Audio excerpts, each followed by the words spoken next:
Crônicas do Amanhecer. Por Feijão, Centro Espírita Allan Kardec de Balneário Gaivota. Balneário Gaivota, 27 de dezembro de 2025. Lucinha Lins recorda situações sobrenaturais em gravações de A Viagem, parte 2. Sucesso atemporal da Globo, A Viagem, 1994, voltou ao ar nas tardes da emissora e gera repercussão mesmo 31 anos depois de sua exibição original. A novela espírita, que ganhou especulações sobre continuação nos cinemas, marcou a carreira de Lucinha Lins. Fenômeno. Em conversa com Splice, a atriz recordou experiências sobrenaturais durante as gravações na década de 1990. Segundo ela, aconteceram situações curiosas nos bastidores da trama, que tem como tema central a vida após a morte.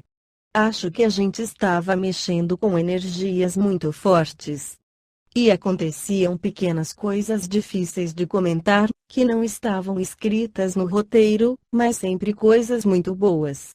A atriz deu vida a Estela, irmã da protagonista Dina, Cristiane Torloni.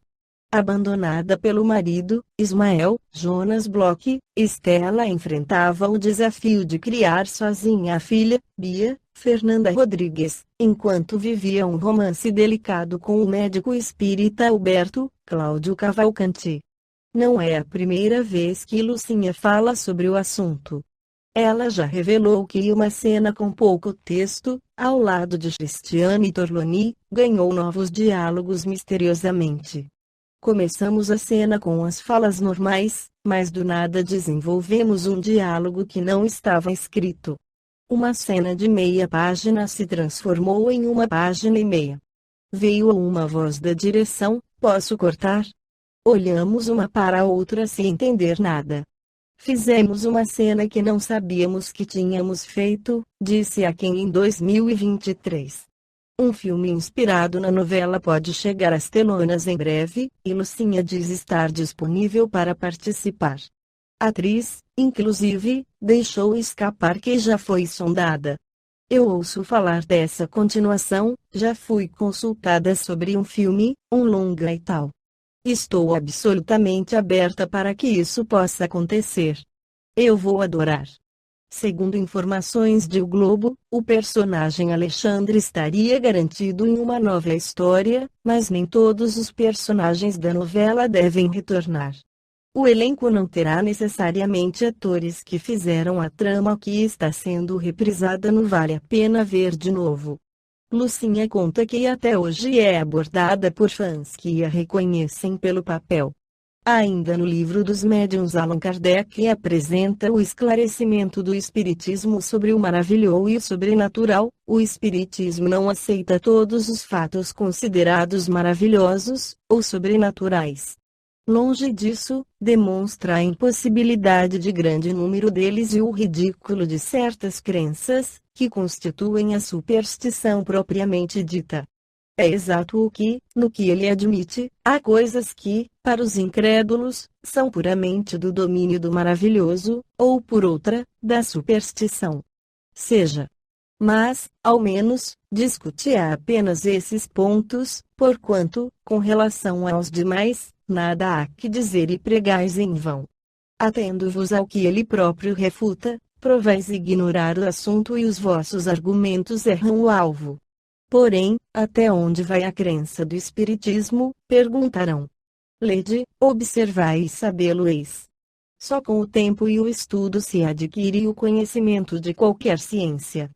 Ora, o Espiritismo, que entende com as mais graves questões de filosofia, com todos os ramos da ordem social, que abrange tanto o homem físico quanto o homem moral, é, em si mesmo, uma ciência, uma filosofia, que já não podem ser aprendidas em algumas horas, como nenhuma outra ciência.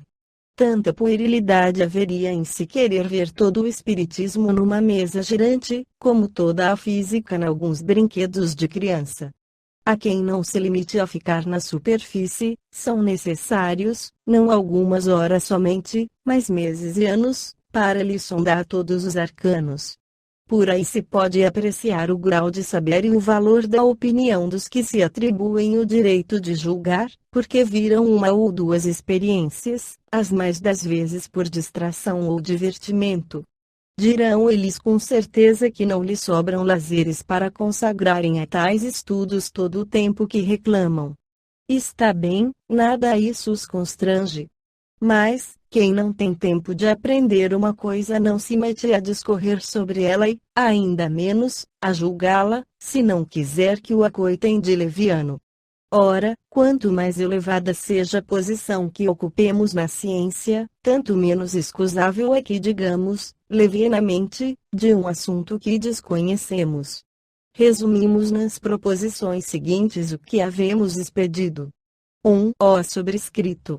Todos os fenômenos espíritas têm por princípio a existência da alma, sua sobrevivência ao corpo e suas manifestações. 2. Ó sobrescrito.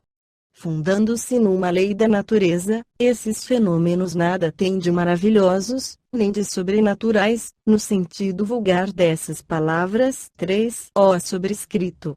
Muitos fatos são tidos por sobrenaturais, porque não se lhes conhece a causa, atribuindo-lhes uma causa, o espiritismo os repõe no domínio dos fenômenos naturais. 4. Ó sobrescrito. Entre os fatos qualificados de sobrenaturais, muitos há cuja impossibilidade o espiritismo demonstra, incluindo-os em o número das crenças supersticiosas. 5. Ó sobrescrito. Se bem reconheça um fundo de verdade em muitas crenças populares, o espiritismo de modo algum dá sua solidariedade a todas as histórias fantásticas que a imaginação há criado. 6. Ó sobrescrito. Julgar do espiritismo pelos fatos que ele não admite é dar prova de ignorância e tirar todo o valor à opinião emitida. 7. Ó sobrescrito. A explicação dos fatos que o espiritismo admite, de suas causas e consequências morais, forma toda uma ciência e toda uma filosofia, que reclamam estudo sério, perseverante e aprofundado. 8. Ó sobrescrito. O espiritismo não pode considerar crítico sério, senão aquele que tudo tenha visto, estudado e aprofundado com a paciência e a perseverança de um observador consciencioso, que do assunto saiba tanto quanto qualquer adepto instruído, que haja, por conseguinte, aurido seus conhecimentos algures que não nos romances da ciência, aquele a quem não se possa opor fato algum que lhe seja desconhecido, nenhum argumento de que já não tenha cogitado e cuja refutação faça, não por mera negação, mas por meio de outros argumentos mais peremptórios, aquele, finalmente, que possa indicar, para os fatos averiguados, causa mais lógica do que a que lhes aponta o espiritismo. Tal crítico ainda está por aparecer. Pronunciamos há pouco a palavra milagre, uma ligeira observação sobre isso não virá fora de propósito, neste capítulo que trata do maravilhoso. Na sua acepção primitiva e pela sua etimologia, o termo milagre significa coisa extraordinária, coisa admirável de se ver. Mas como tantas outras, essa palavra se afastou do seu sentido originário, e hoje por milagre se entende, segundo a Academia, um ato do poder divino, contrário às leis comuns da natureza.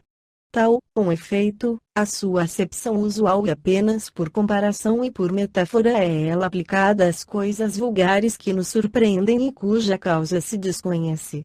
De nenhuma forma entra em nossas cogitações indagar se Deus há julgado útil, em certas circunstâncias, derrogar as leis que ele próprio estabelecera. Nosso fim é, unicamente, demonstrar que os fenômenos espíritas, por mais extraordinários que sejam, de maneira alguma derrogam essas leis, que nenhum caráter têm de miraculosos, do mesmo modo que não são maravilhosos, ou sobrenaturais. O milagre não se explica, os fenômenos espíritas, ao contrário, se explicam racionalissimamente. Não são, pois, milagres, mas simples efeitos, cuja razão de ser se encontra nas leis gerais. O milagre apresenta ainda outro caráter, o de ser insólito e isolado. Ora, desde que um fato se reproduz, por assim dizer, à vontade e por diversas pessoas, não pode ser um milagre. Todos os dias a ciência opera milagres aos olhos dos ignorantes. Por isso é que, outrora, os que sabiam mais do que o vulgo passavam por feiticeiros, e, como se entendia, então, que toda ciência sobre-humana vinha do diabo, queimavam-nos. Hoje, que já estamos muito mais civilizados, eles apenas são mandados para os hospícios. Esta foi a crônica do amanhecer de 27 de dezembro de 2025. Por Alfredo Feijão Lopes.